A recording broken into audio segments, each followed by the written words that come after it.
Look, I don't want to ruin Christmas for anyone, but I need to tell this story. Maybe it's a warning. Maybe I just need to get it off my chest. Either way, it happened.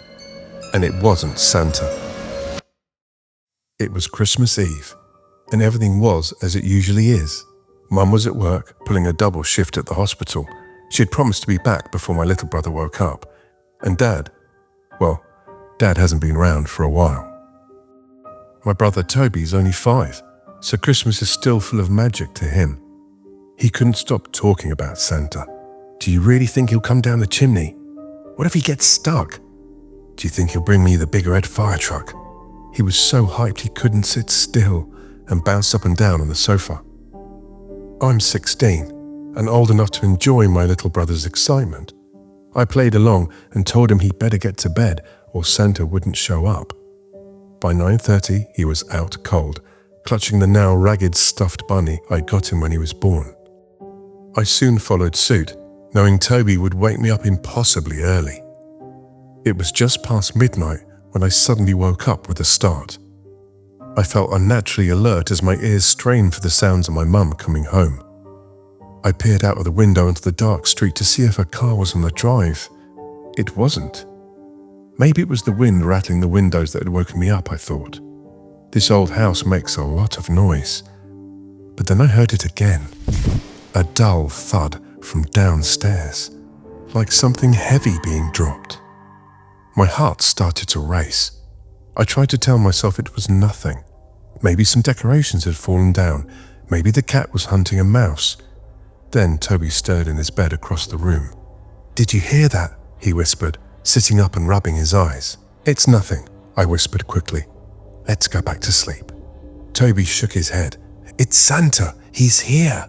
His little face lit up, and before I could stop him, he threw off his duvet and ran to the door.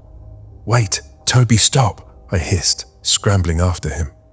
By the time I caught up, he was standing at the top of the stairs, staring down into the living room below. The faint glow of the Christmas tree lit up the room, casting soft, warm shadows. For a moment, everything looked normal. Then I saw the fireplace. The hearth, which Mum always spotlessly swept, was covered in a layer of sooty blackness. It spilled out onto the cream carpet. And there were footprints. Dirty, wet footprints leading from the fireplace to the Christmas tree. My chest tightened as if the air had frozen inside me. Toby's eyes were locked on the tree, glowing softly in the dark. "See? I think he's down there," he whispered, pointing towards the fireplace. "Santa!" "No," I whispered back, grabbing his arm. "Toby, we need to go back to bed." He pulled away from me. "Shh, you're gonna scare him." "Toby, listen to me." My voice was sharp enough to make him pause. "We mustn't interrupt Santa's work. We might spoil Christmas." His eyes widened, and for a moment, I thought he'd finally do what I asked. Then, we both heard it. A cabinet door creaked open in the kitchen. Then another. The shuffle of heavy boots followed. I grabbed Toby's arm and pulled him back into the bedroom. My heart was hammering in my chest. "Stay here," I whispered. "Don't move. If Santa sees you, you won't get your present." I went back out onto the landing, closing the door on Toby's pale, confused face. That's when I saw him. He stepped into the glow of the Christmas tree lights, and my breath caught in my throat. He was tall and thin, wearing a tatty red coat and a filthy Santa hat.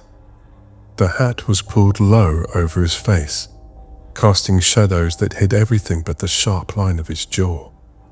He carried a sack slung over one shoulder. The bottom of it sagged, something inside shifting and rattling with each step. He put the sack down and opened it, and took out what seemed to be Christmas decorations. But something was very wrong about them. My eyes felt raw and burned with looking so hard, but I could just make out the shapes of small white bones twisted together with string, shaped like stars and snowflakes. My stomach turned as he hung them amongst our bright baubles and tinsel. The sack was now empty. He straightened up and stood there as though admiring his work. Then he turned, slowly, and looked straight at me, his eyes glowing hotly from the shadows of his Santa hat. A cruel grin slowly spread across his face, revealing muddled brown teeth. I quickly ducked back into our bedroom, slammed the door and held Toby close. Mum had never put a lock on the door in case he locked himself in. Toby was close to tears. "Is it him? Did you speak to him? What if he doesn't leave me a present now?" I pressed a finger to my lips, silently begging him to stay quiet. Toby looked anxious, but he buried his face into my neck and kept silent. A low, wet chuckle outside the bedroom door broke the silence. The door handle began to turn slowly. "Santa must not see you," I hissed and pushed Toby under his bed. The door slowly creaked open, and I shuddered as I looked into the intruder's haunted, hooded face. That's when I heard Mum's car pull into the drive. Santa heard it too. He held my gaze for another few seconds, deliberating, then quickly turned and thudded down the stairs. Everything went quiet. I heard Mum's key opening the door. I rushed out, down the stairs, frantically trying to see if he was hiding somewhere. Mum looked surprised, but hugged me. "Happy Christmas," she said. Over her shoulder I saw the tree. The bone decorations had disappeared. He was gone. The next morning, I woke up early, hoping it had all been a bad dream. Toby leapt on me, and I hugged him as he dragged me downstairs. But when I walked into the living room, I saw it.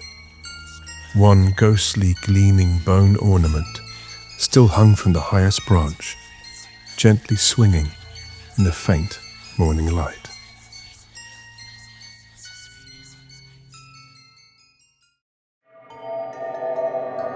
Thank you so much for watching our latest video. And please don't forget to like, subscribe, and press the notification bell to keep up to date with newly released stories. And please feel free to comment about what you liked or didn't like and what subjects and themes you'd like explored in future releases. We'd love to hear from you. Thanks again.